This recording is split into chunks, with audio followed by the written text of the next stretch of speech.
안녕하세요. 저는 올해로 67세가 된 여성 사회자입니다. 몇 년 뒤면 저도 곧 칠순이 되는데 그런데도 저는 아직 마음만큼은 청춘이고 싶네요. 분명 남편 만나 연애하던 시절이 엊그제 같은데 언제 내 나이가 일이 되었는지 거울 속 늙은 내 모습이 왜 이리 처량한지 모르겠습니다.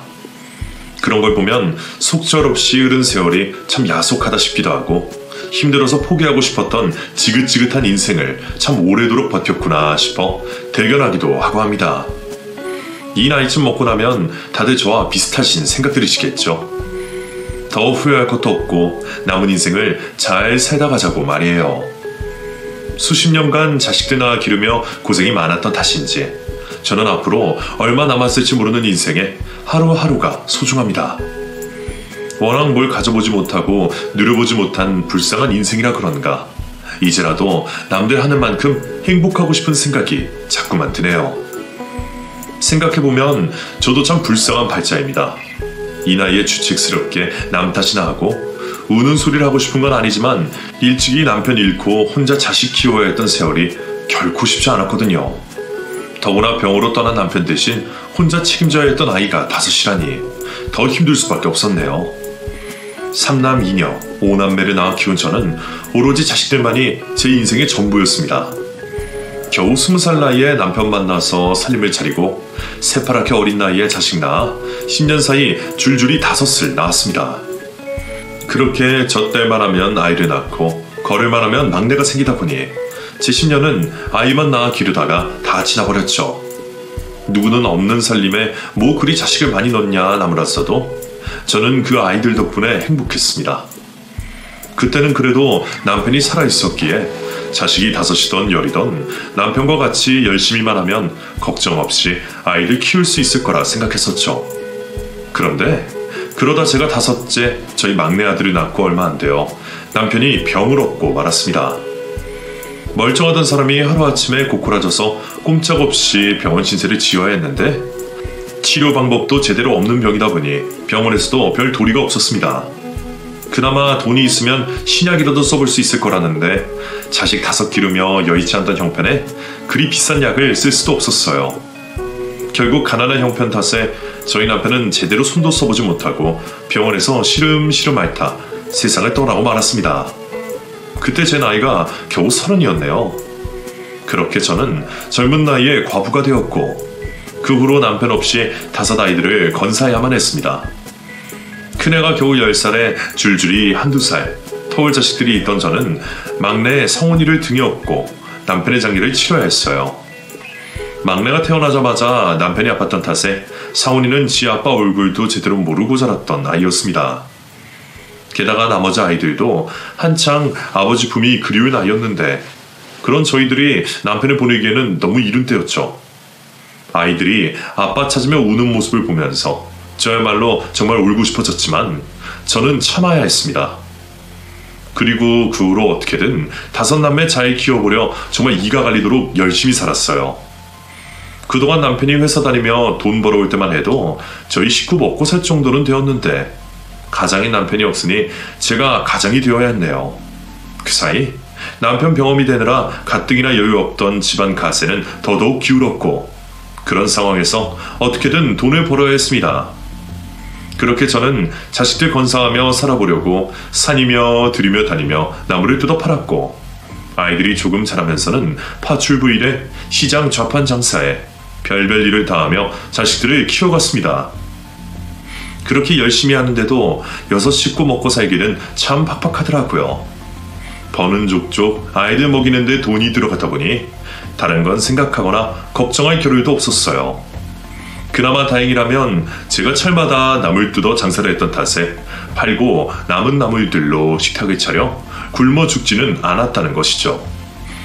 그래도 한참 큰 아이들 먹이려면 고기도 사 먹이고 계란도 사야 할 텐데 그런 건 정말 일주일에 한 번 겨우 할까 말까한 형편이었습니다. 저라고 아이들을 가난하게 키우고 싶진 않았지만 하루아침에 남편을 잃고 나니 제 힘으로는 늘 역부족이더라고요. 혈기왕성한 아이들은 한창 먹을 걸로 싸우고 해달라는 것도 많고 그에 비해 저는 시장 좌판에서 나물이나 팔고 남의 집 허드렛 일이나 하며 돈을 벌다 보니 혼자 5남매를 키우는 것은 늘 버겁기만 했습니다. 그래도 항상 사랑으로, 관심으로 아이들을 위하려고 했죠. 아이들이 원하는 건 다 해주고 싶었기에 빚을 내고 제 가진 걸 다 팔아서라도 해주고 싶었습니다. 그렇다 보니 아이들 바라는 대로 5남매 모두 대학까지 보내느라 저는 숨 쉴 틈도 없이 살았습니다. 부모로 그 정도는 당연히 해줘야 하지만 능력 없는 제게는 너무 힘든 일이었네요. 큰애 상철이는 아버지가 돌아가시면서 사춘기가 일찍 왔는지 남편이 죽고 난 뒤로는 저와 대화를 많이 하지 않았습니다.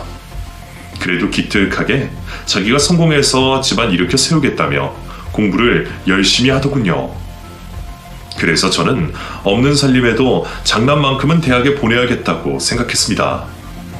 장남이 잘 돼야 동생들도 잘 된다고 하니 장남이 대학에 가야 한다고 생각했죠. 그래야 나중에 장남이 성공해서 동생들 끌어주고 동생들도 뭐라도 할 수 있을 테니까요. 그래서 전 재산 털어서 장남을 대학 보내놨더니 둘째가 자기도 대학 가고 싶다고 하더라고요.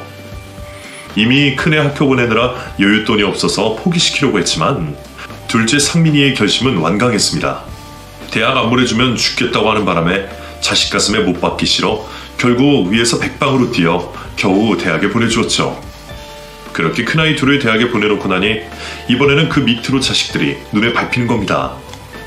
셋째, 넷째는 딸이라고 차별했다 그럴까봐, 여자라서 공부 안 시키면 더 무시당할까봐 그렇게 대학에 보냈습니다. 그리고 막내는 아버지 정도 모르고 자라서 불쌍한 마음에 차별하기 싫어 대학에 보내주었죠. 자식 5을 대학에 보낸다는 게 쉬운 일은 아니더군요.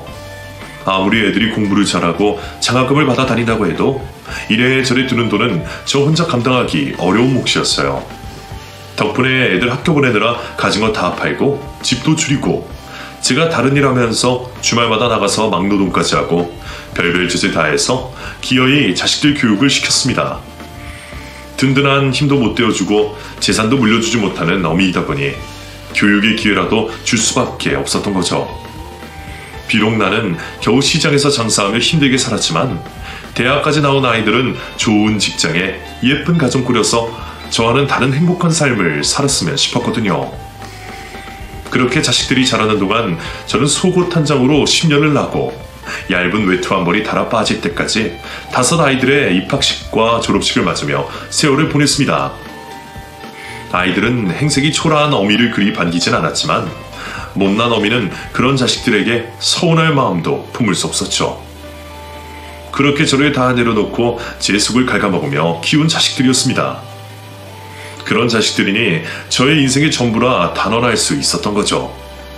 다행히 아이들은 대견스럽게도 각자 알아서 취직을 하고 마음 맞는 배우자까지 만들어 모두 제품을 떠나게 되었습니다. 공부 잘하던 장남은 좋은 회사 들어가 어느새 부장까지 달았고, 꿈도 많고 욕심 많던 둘째 아들은 결혼하고는 해외 이민 가서 자리를 잡고, 셋째, 넷째 딸들도 결혼해서 자식 낳고 가정을 꾸리고, 제일 어렸던 막내 아들은 조금 오래 걸렸지만 공무원이 되었습니다. 그렇게 아이들이 다들 자리 잡아가는 걸 보며 저는 참 뿌듯했어요. 그러는 사이 어느새 저는 환갑을 훌쩍 넘겼고, 그동안 너무 힘들었던 탓인지 이제는 다 내려뒀고 조금 여유를 부리고 싶었습니다.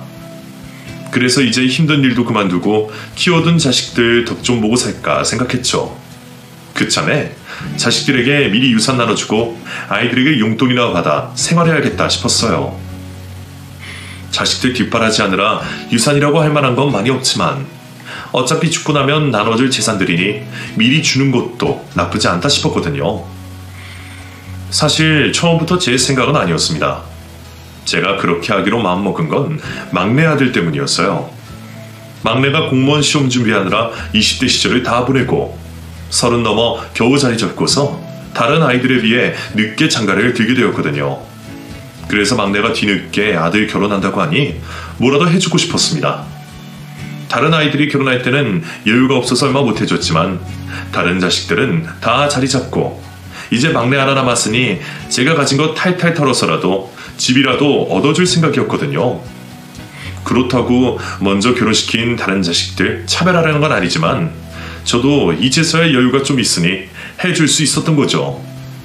게다가 옛날부터 아버지의 정 제일 모르는 막내가 늘 아픈 손가락이었던 탓에 늘 신경이 쓰였거든요. 그런데 그걸 다른 아이들이 알고서는 난리가 난 겁니다. 엄마가 상훈이 집 해준다고 했어? 우리 결혼할 때는 돈 없어서 못 해준다 그러더니 어떻게 그럴 수가 있어? 엄마는 막내만 그렇게 이뻐? 아니 우리 딸이라고 무시하는 거야 뭐야? 아유 그런 거 아니야 무시라니. 그런 게 아니라 그때는 엄마가 어쩔 수가 없었지 않니? 돈도 없고 여유가 없어서 그랬지. 그럼 지금은 여유 생겨서 해주겠다는 거야? 그럼 상훈이한테만 그렇게 아니라 자식들 전부 다 신경 써야지. 한 자식만 챙기는 건 대체 무슨 차별이야? 엄마는 맨날 막내만 그렇게 끼고 돌더라. 우리는 자식도 아니랄 거야? 그래요 어머니. 저는 장남이라고 제가 동생들 챙겨줘야 한다 그렇게 말씀하시더니 그래서 저는 결혼할 때 아무것도 못 받고 장가 갔습니다. 근데 이제 와서 상훈이만 챙기시다뇨. 정말 너무하십니다. 미안하다 상철아. 네가 장남으로서 힘들었다는 건 애미도 잘 안다. 근데 너는 진짜 결혼해서 자리 잡고 걱정 없이 잘 살지 않니? 번듯한 집도 있고 일찍 결혼해서 처자식도 있고 말이야. 근데 네 막내 동생은 불쌍하잖냐. 여태 공부만 몇 년 하다가 이제 겨우 취직하고 결혼하겠다는데 그동안 돈 한 푼 못 벌은 애가 무슨 돈으로 결혼을 하겠니? 그래서 도와주려는 것 뿐이야. 그래도 차별은 차별이지. 엄마는 전부터 그래. 형은 장남이라고 당연한 듯이 대학 보내주고 나더러는 돈 없다고 대학 포기하라 했었지. 그때 내가 얼마나 수상했는 줄 알아? 그때도 내가 말 안 꺼냈으면 엄마 나 대학 안 보냈을 거잖아. 그때 내가 고집 부려서 대학 안 갔으면 나 지금 상훈이보다 못 살고 있을 거야. 근데 형이나 동생들은 군말 없이 공부시켜놓고 이제 와서는 또 막내만 챙기는 거야? 그럼 나는 고작 몇 살 더 많은 형이라고 동생들 차별당해야 해? 엄마 며느리들한테 미안하지도 않아? 엄마 진짜 이러는 거 아니야. 전 재산 다 막내 주겠다는 것도 아니고 그나마 여유가 좀 생겨서 결혼 자금 도와준다는 걸로 다른 자식들이 난리를 피는 겁니다. 나는 못 받았다 덜 받았다 하면서 동생들이랑 차별하지 말라며 야단이었죠. 그 말에 저는 아이들에게 미안하고 가슴이 아팠고 그래서 결국 제가 가진 것을 전부 자식들에게 미리 내주기로 했습니다. 막내는 집 얻어주는 대신에 저랑 같이 살기로 했고 다른 자식들한테는 남은 재산 공평하게 나눠주고 생활비 몫으로 용돈을 받겠다고 했죠. 조금 소란은 있었지만 그렇게 문제가 다 해결될 거라 생각했습니다. 그런데 거기서부터 일이 틀어졌네요. 제가 약속대로 아이들에게 전 재산을 증여하고 나자 아이들은 갑자기 연락을 끊기 시작했습니다. 큰애는 연락을 받지 않고 둘째는 해외에 있어 찾아가지 못하고 살갑던 딸들마저 연락을 무시하기에 찾아갔더니 딸아이들은 남편 눈치 보인다며 저를 문전박대하는 겁니다. 그리고 같이 모시고 살겠다던 막내 아들마저 제 돈으로 새 집을 구했는지 그 후로 소식이 끊겨버리고 말았네요. 그 사이 제가 살던 집까지 팔려버렸고 그 돈 역시 자식들 계좌로 들어간 지 오래였습니다. 그리고 저는 제가 살던 집에 이사 들어온다는 새 집주인 때문에 집을 비워줘야 했죠. 집을 비우라고 새 주인이 오기 전까지 혼자 아무것도 몰랐던 저는 뒤늦게 자식들에게 연락을 해봤지만 아무도 답이 없었습니다. 그러던 중 유일하게 해외에 있던 둘째 아들이 전화를 받아서는 이렇게 말하더라고요. 엄마, 이제 줄 거 다 줬으면 계산 끝났으니까 더 연락하지 마. 우리도 오죽하면 이러겠어? 우리도 그동안 엄마한테 섭섭하고 쌓인 거 많았어. 그렇게 능력도 없으면서 뭐하러 5씩이나 나왔어? 하나만 나와서 잘 기르든지. 이제 더 받을 것도 없고 우리도 엄마 더 책임지기 싫어. 고생하고 자란 만큼 이제라도 좀 행복해집시다. 제가 해준 건 없는 부모라서 그런 건지 더 이상 해줄 게 없는 무능한 어미라 그런지 제 남은 것을 다 나누어 가진 아이들은 그 후로 저를 등지고 완전히 떠나버리고 말았습니다. 설마 자식들이 이럴 줄은 몰랐던 탓에 가진 것이 아무것도 없는데 말이에요. 오갈 곳 없는 제가 죽겠다 싶어 몇 번이고 자식들을 찾아가고 얘기를 나눠보려 했지만 5놈들 중에서 저를 반겨주는 사람은 하나도 없었어요. 모두들 늙은 어미보다는 자기들이 더 중요하다는 말이었겠죠. 남도 아닌 자식들에게 외면당한 제 심정이 얼마나 비참하고 서글펐는지 그때의 저의 심정은 아무도 모를 겁니다. 그렇게 오갈 곳도 없고 돈 한 푼 없이 저는 길거리에 나앉았어야만 했습니다. 어디 도움 구할 곳이라도 있었으면 며칠 의탁이라도 했을 텐데 평생 자식들 뒷바라지만 하느라 연락하고 지내는 친구 하나 없던 탓에 자식 말고는 도움을 구할 사람도 하나 없었네요. 연락할 곳 하나 없고 제 전화 받는 자식 하나 없는 상황이 되자 제가 그동안 평생 살아온 인생이 무슨 의미가 있었나 부질없더군요. 그저 자식들 걱정에 아이들만 잘 되기를 바랐을 뿐인데 5 자식 중에 불쌍한 어미 걱정하는 놈은 한 놈도 없다니 제가 그만큼이나 못난 어미였나 봅니다. 대체 어디서부터 잘못된 건지 이해할 수도 없지만 나를 모른 체하고 내버린 자식들에게 서운하면서도 차마 내 자식을 원망은 할 수 없었어요. 아무리 밉고 서운해도 자식이 잘 되기를 바라는 게 부모였으니 말입니다. 내가 얼마나 못난 어미였으면 이 지경이 되었을지 결국 이렇게 된 것이 자식들에게 넉넉하게 해주지 못한 내 탓이라 생각하며 자책할 수밖에 없었죠. 그렇게 저는 자식들에게 더 이상 찾아갈 생각도 하지 못하고 오갈 곳 없이 길거리에 나앉아 구걸을 해야만 했습니다. 그러다 차라리 길에서 죽는 게 낫겠다 싶은 생각도 했었네요. 내 목숨줄이 얼마나 질길지 모르지만 될 때까지만 버텨보자는 심정으로 길바닥에 앉아 있었습니다. 그렇게 노숙하며 며칠이나 지났을까 어느 날 갑자기 누군가 제 앞에 다가오더군요. 처음에는 저를 동정해서 적선을 해주시러 오신 분일 거라 생각했습니다. 그런데 그분이 갑자기 제 이름을 부르시는 겁니다. 김옥순 씨 맞으신가요? 예? 맞긴 한데 누구신데 제 이름을 아시나요? 김옥순 씨 맞으시면 됐습니다. 함께 가실 곳 있으시니 당장 짐 싸세요. 아니요. 누군지는 알아야 저도 따라가죠. 혹시 제 자식들이 보낸 사람이십니까? 누군지 몰라도 갈 곳이 있으니 따라가자는 그 남자의 말에 저는 혹시 제 아이들이 저를 찾은 건가 싶어 희망이 생겼습니다. 그래, 아무리 무정한 자식들이라 그래도 5놈 중 하나 정도는 저를 걱정하고 있었구나 생각했어요. 하지만 저를 찾는 사람은 제 아이들이 아니었습니다. 아니요, 자제분들이 아니라 다른 분이 김옥순 씨를 찾고 계십니다. 예? 대체 누구신데 저를 찾으시는데요? 저는 연고가 없는 사람이라 자식들 말고는 찾아올 사람이 없는데요. 해 끼치려고 그런 건 아니니까 걱정 마시고 저와 같이 가시죠. 가서 직접 만나보시면 알게 되실 겁니다. 제대로 설명도 하지 않고 누군지도 모르는 사람이 따라가자 하니 저는 당연히 무서울 수밖에 없었습니다. 안 그래도 험한 세상에 아무나 믿을 수는 없으니까요. 하지만 누가 가진 것 하나 없는 저한테 해코지랄 생각을 할까 싶더군요. 그리고 정말 위험한 상황이라 하더라도 이미 길에 내버려진 신세에 여기서 더 나빠질 일은 없겠다 싶었죠. 어차피 길에서 구걸하다 오늘 내일 할 목숨이니 위험하더라도 아무렴 어떤지 말이에요. 그래서 저는 저를 만나고 싶어 한다는 그 사람이 누구인지라도 알아보기로 하고 그 사내를 따라가게 되었습니다. 그래요. 뭐 어차피 이제 길바닥 신세인 내가 여기서 더 나빠질 일도 없겠죠. 누구인지 모르겠지만 이 늙은이가 궁금하다니 가서 얘기라도 들어봅시다. 위험한 일은 아니니 너무 걱정하지 마십시오. 분명 좋은 일일 겁니다. 그렇게 저는 낯선 남자를 따라 나서게 되었습니다. 그렇게 낯선 사람을 따라 도착한 곳은 어느 한적한 곳에 있는 어떤 별장 같은 집이었습니다. 드라마에서 부자들이나 살 법한 집을 보게 되니 이런 곳에 누가 나를 불렀을까 더 궁금해지더군요. 따라가면서 몇 번이고 생각해봤지만 저는 정말 자식들 말고는 저를 찾을 사람이 없었으니까요. 그렇게 불안과 걱정과 궁금함을 묻어두고 집안에 들어간 저는 누군가 버선발로 뛰어나와 저를 맞는 모습을 맞이하게 되었습니다. 아주머니, 아셨군요. 정말 걱정 많이 했습니다. 우선 안으로 들어오시죠. 아무래도 긴 이야기가 될 것 같으니 말이에요. 그렇게 저를 반갑게 맞이해준 사람은 처음 보는 사람이었습니다.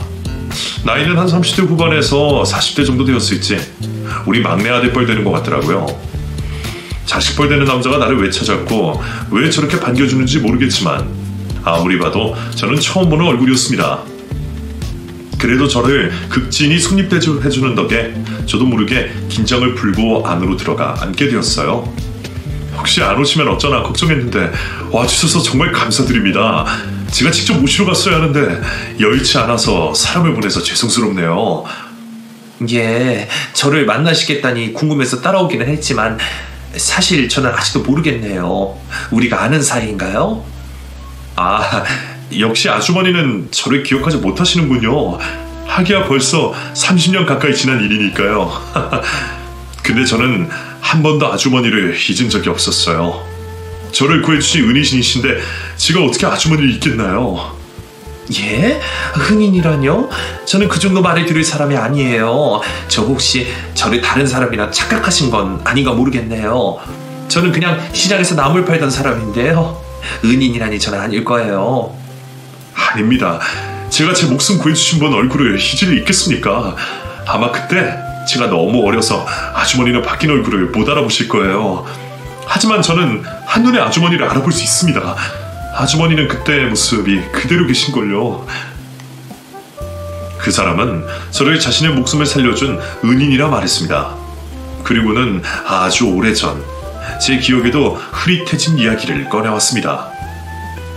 이 일은 거의 30년 전 제가 10대였을 때의 일입니다. 당시 겨우 국민학교 졸업할 무렵이던 저는 병을 앓게 되었어요.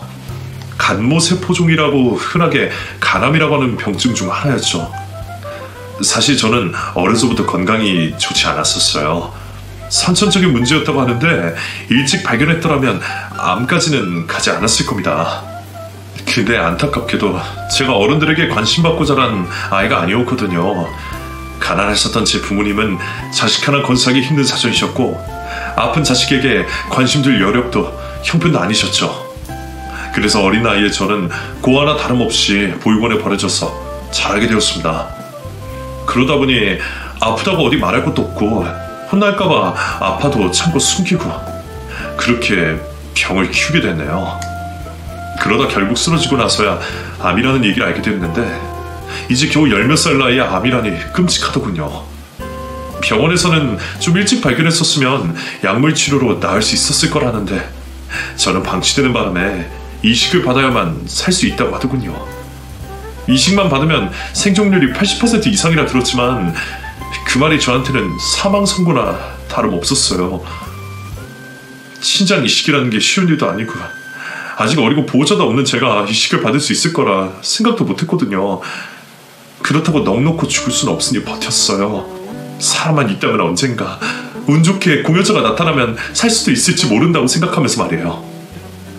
근데 역시나 부모도 포기한 저한테 간을 내어주겠다는 사람은 나타나지 않더군요. 그래서 결국 죽을 거라 생각하고 자포자기하고 지냈습니다. 죽음을 생각하기에는 너무 어린 나이였지만 별 수가 없으니까요. 근데 솔직히 죽으려고 생각하니 너무 억울했어요. 아직 해보고 싶은 것도 많고 꿈도 많은데 이렇게 죽어야 하나 말이에요. 근데 그때 기적처럼 기증자가 나타나셨습니다. 그게 바로 아주머니셨죠. 그제서야 저는 제 앞에 앉아있는 청년이 누구인지 기억이 나는 듯 했습니다. 20여 년 전 저는 둘째 아들의 대학 등록금 때문에 매일매일이 지옥이었습니다. 2살 많은 큰애에게 전 재산 털어 대학 보내놨더니 둘째 아이도 대학에 가고 싶다고 성화였거든요. 사실 그때까지만 해도 저는 장남만 대학에 보내놓고 만족하려고 했었습니다. 저희 집 형편에 장남 하나 대학 문턱 밟게 한 것만으로도 기적 같은 일이었으니까요. 당장 밑에 줄줄이 자식들이 있고 그 아이들 학교 월세금도 못 내고 있는 와중에 모든 자식을 대학에 보낼 수는 없었으니까요. 그래서 장남이라도 제대로 가르쳐보고자 겨우 큰애 하나 대학에 보내놨더니 어려서부터 형 하는 거면 다 해야 하고 욕심 많던 둘째가 자기도 대학에 보내달라 성화한 겁니다.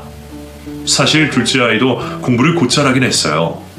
그렇다고 장학금 받아서 학교 갈 성적은 아니었던 탓에 저는 당연히 대학 진학은 포기할 줄 알았습니다. 당장 월세도 못 내서 쫓겨날지도 모르는 사정을 애들도 알고 있었으니까요. 그런데 둘째 아들이 대학을 가겠다고 하더군요. 가고 싶은 학교도 있고 배우고 싶은 곳도 있으니까 대학 좀 보내달라고 말이죠. 그 말을 듣는데 심장이 덜컥 내려앉는 겁니다. 시켜도 공부하기 싫다는 자식들도 있는데 자기가 하고 싶은 일이 있다니 부모로서는 기분 좋은 일이겠죠. 하지만 제 형편에 제 처지에는 그 말이 부담이고 고통이었습니다. 나는 대학 등록금 내줄 형편이 안 되는데 어떻게 보내달라는 건가 싶었거든요. 그래서 처음에는 둘째 아이를 설득했습니다. 지금 당장 동생들 월세금도 없는데 학비를 어떻게 마련하겠느냐며 포기를 시키려고 그랬죠. 그랬더니 둘째 아이가 난리를 치는 겁니다. 없는 살림에도 형은 대학 보내놓고 자기는 차별하느냐며 말이에요.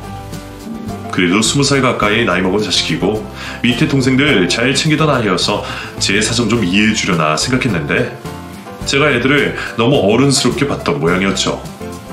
큰애와 차별하려던 생각은 아니었지만 정말 사정이 어려워서 저도 보내고 싶어도 보내줄 수 없는 상황이었습니다. 그런데 둘째 아이는 그런 저를 비난하고 자격 없는 부모라 하더군요. 이럴 거면 뭐하러 낳았어? 자식들 줄줄이 낳아서 힘들게만 할 거면 차라리 낳지를 말지. 엄마가 나한테 제대로 부모 노릇한 적이나 있어? 이럴 거면 차라리 죽어버릴래. 대학도 못 가고 빌빌거리며 살 바에 그게 낫지 않겠어? 자식이 위해서 부모 잘못 만나서 차라리 죽어버려야겠다는 소리를 듣게 된다면 얼마나 고통스러울지 여러분은 상상이나 하실까요? 정말이지 그때 제 아들에게 그런 말을 듣는데 제가 죽고 싶은 심정이더라고요. 그의 말 맞다나 부모 자격도 없는 내가 자식들에게 변변히 해준 것도 없이 발목만 잡는구나 싶어서 말이죠. 그러게 나 말고 어디 부잣집에서 태어났더라면 이런 걱정도 없이 하고 싶은 공부도 마음껏 하고 먹고 싶은 것도 잔뜩 먹고 원 없이 행복하게 살았을 텐데 내가 못나서 내 자식들을 괴롭게 하고 죽고 싶게 만들었구나 싶었습니다. 결국 아이에게 그런 말까지 듣고 난 저는 도저히 견딜 수가 없었어요. 자식이 그렇게까지 공부가 하고 싶다는데 어떻게 포기를 하겠습니까? 그래서 저는 어떻게든 돈을 벌어보겠다고 백방으로 알아보고 다녔습니다. 하다하다 사채까지 알아봤는데 제 형편이 심하다 싶은지 사채도 빌려주지 않더군요. 그렇게 정말 돈 빌릴 곳 하나 없이 이걸 어떻게 해야 하나 싶은데 그때 누가 저한테 귀띔을 해주더라고요. 정 돈 필요하면 병원을 소개해 줄 테니 생각해보라고 말이죠. 무슨 말인가 했더니 장기 이식을 기다리는 사람들 중에 돈을 주고 장기를 사가는 사람도 있다고 하는 겁니다. 장기요? 그래 뭐 큰 건 아니고 간이식이나 신장이식 같은 거 있잖아. 간이나 콩팥은 하나 없어도 살 수 있으니까 가족끼리나 지인끼리도 선의로 이식해주고 그러잖아. 근데 이건 돈을 받고 해주는 거지. 선의로도 하는 일을 돈을 받고 하면 좋지 않겠냐며 제게 이야기를 해주더라고요. 장기 이식을 하면 그 당시 몇 년 먹고 살 정도의 큰 돈을 벌 수 있다는 말에 저는 눈을 번쩍였습니다. 그나마 자랑할 수 있는 것은 건강한 몸뚱아리 하나뿐인 탓에 위험하지만 않으면 큰 돈을 벌 수 있겠다 싶었죠. 물론 위험 부담이 크지만 당시에는 어떻게든 자식 대학 보내주고 싶은 마음이었거든요. 그렇게 고민하던 저는 결국 장기라도 팔아 아이들 대학 보낼 생각에 병원을 찾게 되었습니다. 요즘에는 불법이라지만 그때는 병원에서 개인 간에 소개해주는 일도 암암리에 있었거든요. 그렇게 굳은 결심을 하고 병원을 찾았는데 그때 그 어린아이를 알게 되었습니다. 그 애는 간 이식을 기다리는 환자들 중에 제일 어린 환자였어요. 이제 막 10살이 넘었을지 나이에 비해 왜소해 보이는 한 아이였는데 대체 그 어린애가 왜 그런 몹쓸병에 걸렸을지 안타까워서 저도 모르게 눈이 가더라고요. 어쩌면 저희 막내 아들 또래라 더 그랬는지도 모르겠네요. 그런데 더 안타까운 것은 아프다는 그 아이 옆에서 돌봐주는 보호자 하나 없다더라고요. 보육원 출신에 챙겨줄 부모가 없는 아이라 보육원에서 지원해주는 병원비 덕에 병원에 입원해서 버티고만 있는 신세였죠. 그 아이 역시 이식을 기다리고는 있지만 아무래도 그때까지 버티기는 힘들 거라 하더군요. 자연 공여자를 기다리려면 순서도 한참 남았고 저처럼 돈을 받고 기증해줄 사람을 구할 형편도 아니니까요. 저야 돈 벌겠다고 기증을 자처했지만 그 아이에게는 누가 기증을 해주겠다고 나타날지 걱정이었습니다. 그렇게 제 고민이 더 깊어지게 되었죠. 애초에 선의로 생각한 일도 아니고 그저 돈 때문에 내 자식들 앞길 때문에 결정하게 된 기증이었는데 막상 죽어가는 아이를 두고 보려니 미치겠더라고요. 내 간을 사겠다는 사람은 그 아이보다 나이도 한참 많은 노인에 그 아이보다는 버틸 수 있는 여력이 더 되는 사람이었거든요. 근데 그 아이는 어려서 암 진행이 훨씬 빠른 탓에 정말 오늘 내일 한다는 겁니다. 거기다 돌볼 사람도 없는 고아라니. 저는 제 막내 아들뻘 되는 그 아이에게 자꾸 마음이 쓰일 수밖에 없었습니다. 만약 제 아이들이 그런 상황이라면 어떨까 싶더라고요. 내 자식을 생각하니 남의 자식이라고 죽어가는 걸 도저히 그냥 볼 수가 없었습니다. 그래서 저는 결국 돈을 포기하고 선의를 선택하기로 결정했죠. 그렇게 저는 아들의 학비를 마련할 기회를 포기하고 그 어린아이를 살리게 되었습니다. 그렇게 저는 간 이식을 하여 아이에게 제 간을 나눠 주었고 그 아이가 이식을 받고 건강히 퇴원을 했다는 소식은 나중에 다른 병원 관계자에게서 들을 수가 있었습니다. 돈을 마련하지 못했지만 한 생명을 살렸다는 생각에 다행이라 생각했죠. 솔직히 아무리 남의 사정이라지만 한 사람의 생명과 대학 입학을 비교할 수는 없으니까요. 다행히 그 뒤로 제가 복을 받았던 건지 아시는 분의 소개로 어떤 교회 목사님을 소개받아 아이의 학비를 구할 수 있었습니다. 어려운 아이들을 도와주신다는 그분 도움으로 입학금과 첫 학기 등록금을 도움받게 되었거든요. 저는 그게 제가 행한 선행 덕분이라 생각하며 복을 받게 되었다고 생각했습니다. 그렇게 저는 아들 학비를 얻었고 한 아이는 목숨을 구했으니 다 잘된 일이라 생각했죠. 보상받을 생각이 아니었기에 저는 간을 떼어준 그 아이에게 제 이름을 알려주거나 사정 설명도 하지 않았죠. 그런데 그 아이가 나중에 다 자라서 몇십 년 만에 저를 다시 찾았더니 정말 믿어지지 않았어요. 처음에는 제가 운이 좋아서 기증순서가 돌아온 거라 생각했어요. 근데 원래 저보다 먼저 수술 받기로 했던 분보다 제가 먼저 수술을 받게 된 걸 알고 나중에 몸을 다 회복하고 나서야 아주머니 이야기를 들었어요. 그래서 제 목숨을 구해주신 은인을 찾고 싶었는데 그때는 저도 너무 어리고 찾는다고 해도 보답할 길이 없어서 망설였어요. 그래도 언젠가는 꼭 은인을 찾아서 제 마음을 전하고 싶었습니다. 부모도 내버린 자식을 어떻게 도와주셨냐고 묻고 싶었거든요. 세상에, 그럼 그때 그 어린애가? 세상에, 무사히 잘 자라서 참 다행이에요. 그럼 이제 건강은 괜찮은 거예요? 덕분에 이렇게 잘 살아있네요.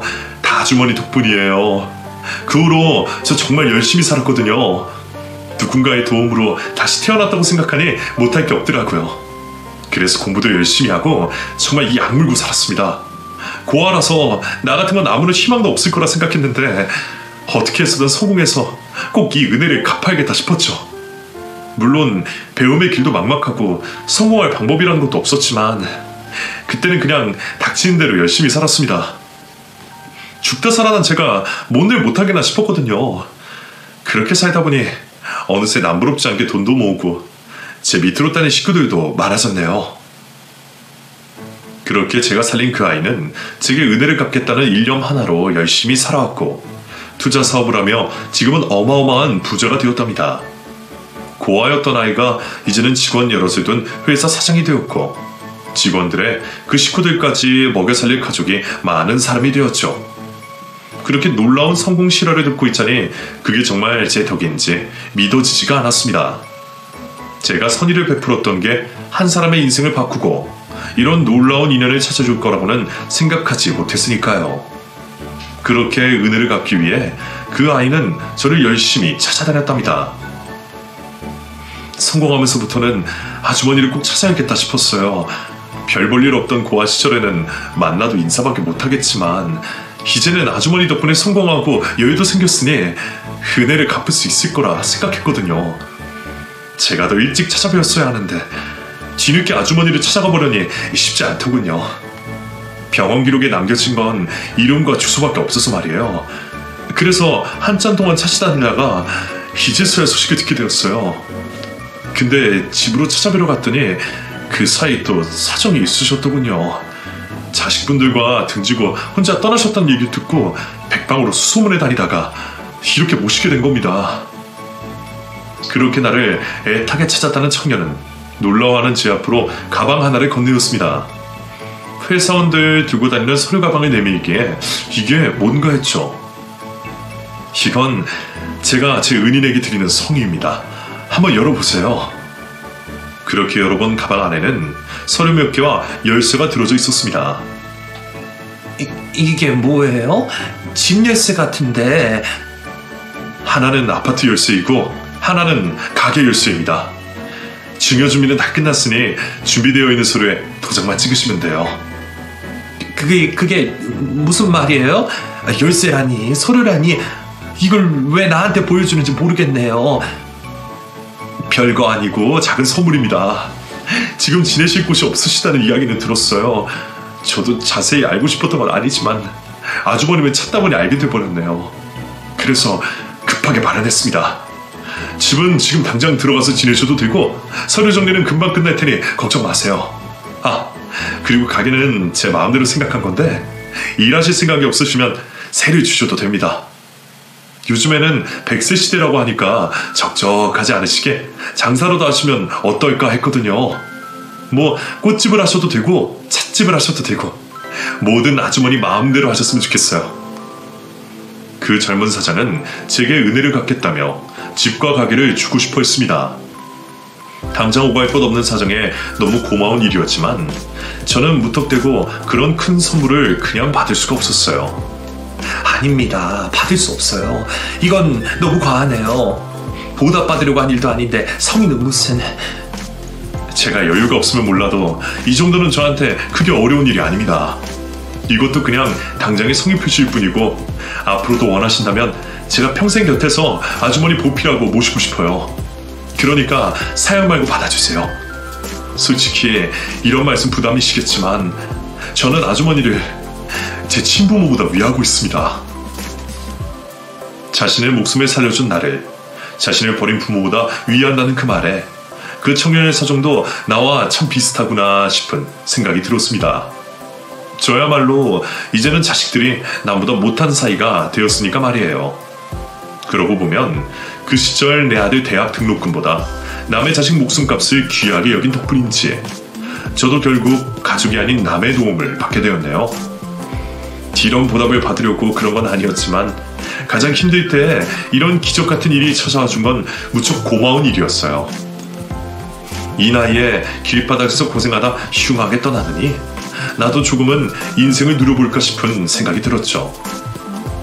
솔직히 누가 시켜서 한 것도 아니고 내 마음 편하자고 했던 건데 이런 보답 받으려니 염치 없다 싶긴 하지만 사장님이 그렇게 말씀해 주시니 고맙게 받도록 하겠습니다. 사실 저도 괜히 염치 찾을 때가 아니거든요. 자식들이 나 몰라라 하고 등 돌렸을 때만 해도 그냥 길에서 구걸하다 죽어야겠구나 생각했는데 이렇게 제가 다시 살아날 행운이 생기기도 하네요. 정말 고맙소 청년. 그렇게 말씀하지 마세요. 아주머니는 제 목숨을 구해주신걸요. 앞으로 제가 남은 평생 그 은혜 갚을 테니 염치 없다 생각하지 마시고 누리실 거 다 누리셨으면 좋겠습니다. 부디 오래오래 살아주세요 아주머니. 그렇게 저는 오래전 저의 선행으로 기막힌 인연을 만나게 되었고 그 인연 덕분에 죽어야겠다 싶었던 제 인생에 2회차가 시작되게 되었습니다. 그날 그 청년에게 진귀한 대접을 받게 된 저는 그날 저녁은 저를 위해 마련되었다는 집에서 오랜만에 마음 편히 잠을 청할 수 있었어요. 내 평생 그렇게 좋은 집에 그렇게 좋은 이불을 덮고 잡은 건 생전 처음이었네요. 남편 없이 자식들 키우면서 좋은 곳 있으면 다 자식들 나눠주고 모든 자식들에게 양보하며 살던 저였으니 뭐 하나 변변찮게 가져본 게 있기나 했을까요? 그런 제가 이제서 남의 덕을 보고 호강을 한다는 게 참 모순이었네요. 내 평생 내 몸 다 바쳐서 오남매 키워냈는데 내가 모든 것을 내어준 아이들은 늙은 어미를 나몰라라 했고 우연히 보게 되어 돕게 되었던 인연도 없던 아이가 저를 평생토록 기억하며 저를 위해 은혜를 갚아주러 찾아왔네요. 이걸 기뻐해야 하는지 슬퍼해야 하는지 모르겠지만 아무쪼록 가련한 제 인생도 그냥 쓰러지라는 법은 없구나 싶었습니다. 하기사 100세 인생에 이제 겨우 절반 좀 더 살아온 거라면 남은 인생 빛나지 못하리라는 법도 없겠죠. 그렇게 저는 감사한 옛 인연 덕분에 생각도 못했던 남은 생을 기대하게 되었습니다. 그 후로의 상황은 뭐라 설명해야 할까요? 혹시나 여러분들이 궁금해하시고 걱정하실까 설명드리자면, 우선 저는 그 후로 여태껏 자식들과 일절 연락하지 않고 잘 지내고 있습니다. 이제 와서 그 아이들이 빈털터리일 줄 아는 저를 찾진 않겠지만, 혹시나 얻게 된 이 행운마저 뺏길까 싶어 저도 나름의 준비를 하게 되었네요. 우선 저는 저를 찾아와준 그 청년 사장, 형찬이와 남다른 인연을 맺게 되었습니다. 나중에 제가 건강이 나빠지거나 의식이 온전치 못할 것을 걱정하여 자식들이 제게 나쁜 짓을 하지 못하게 형찬이를 제 성년 후견인으로 지정을 했어요. 성년 후견인은 가족 외에 다른 사람이 보호자로서 책임의 의무를 할 수 있게 마련되어 있는 제도적 장치인데, 이렇게 성년 후견인을 지정해두면 제가 자식이나 다른 가족들 없어도 도움을 받고 상속이나 다른 법적 문제를 해결할 수 있거든요. 그래서 지금은 형찬이를 제 후견인으로 두어서 나중에 제가 죽게 되더라도 제가 형찬이 덕에 누리고 얻게 된 재산을 사회에 환원시키고 남은 자식들 몫이 되지 않도록 지킬 수 있게 되었습니다. 그리고 제가 아파서 병원에 가게 되더라도 형찬이가 자식들 대신 제 보호자를 자처할 수 있는 거죠. 물론 아직까지 그렇게 걱정할 만한 일은 벌어지지 않았지만 앞으로도 걱정이 없으리라는 것을 알려드리고 싶었습니다. 그리고 저는 그런 형찬이 덕분에 작은 찻집을 운영하며 재미있게 살고 있어요.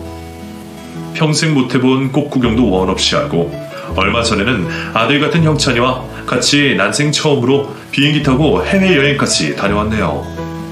남들은 어찌 자식보다 얼마 알지 못한 남을 더 믿냐 할 수도 있지만, 이제 저한테 자식은 제 장기를 나눠준 형찬이밖에 없다 싶습니다. 내 품으로 낳은 자식이니 내 속을 알아줄 거라 생각했는데 그게 아니라는 걸 이제는 뼈저리게 느꼈으니 말입니다. 물론 그렇다고 해도 이제 와서 자식들이 안 되기를 바라진 않습니다.